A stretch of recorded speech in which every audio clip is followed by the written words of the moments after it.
Nakakulong na sa PNP Custodial Center si Senadora Laila de Lima, eksaktong isang linggo matapos kasuhan ng Department of Justice kaugnay ng umano'y bilibid drug trade. Kanina umaga, kusa siyang sumama sa mga pulis na umaresto sa kanya. Pero muli niyang iginiit na hindi totoo ang mga bintang sa kanya. Makibalita tayo kay Connie Season.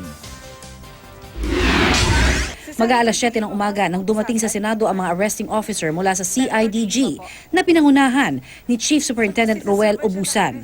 Alas 8 naman ng umaga, umakyat si Senate Sergeant at Arms Jose Balahadia Jr. sa opisina ni de Lima para sunduin ang senadora at i-turn over sa mga arresting officer. Sa opisina niya kasi sa Senado nagpalipas ng gabi si de Lima kasama ang dalawa niyang anak, staff members at ilang taga-suporta. Kagabi sinabi niya sa press conference na uuwi muna siya sa kanyang bahay sa Parañaque at magpapa-aresto na lang siya kinabukasan. Nakauwi naman ang senadora pero bandang alas 10 ng gabi, bumalik siya sa Senado.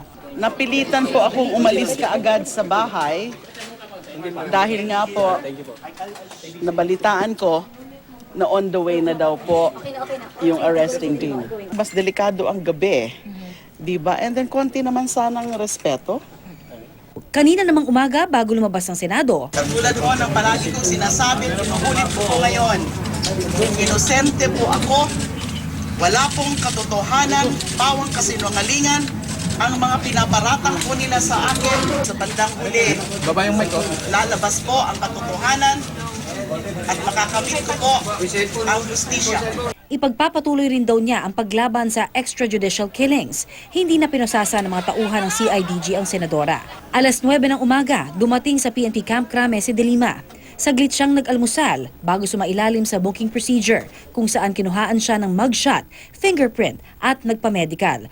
Sumunod din sa Camp Crame ang mga kapartido ni de Lima sa Liberal Party na sina Senator Kiko Pangilinan, Quezon City Representative Kit Belmonte at activist priest Father Robert Reyes. Nagkainitan pa si Pangilinan at ang mga gwardiya ng Camp Crame dahil ayaw silang papasukin. Matapos ang ilang minuto, pinapasok din sila. Ayon kay Pangilinan, mataas ang blood pressure ng senadora. Alas 11 naman ng umaga nang dumating ang convoy ni de Lima sa Muntinlupa Regional Trial Court. Nagtungo siya sa Branch 204 ng Muntinlupa RTC para sa return of warrant. Ilang minuto lang ang itinagal doon ni de Lima. Ma'am, are you afraid, no? Daanan.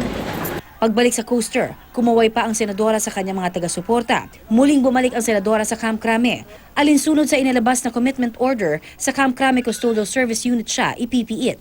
Connie Season, GMA News.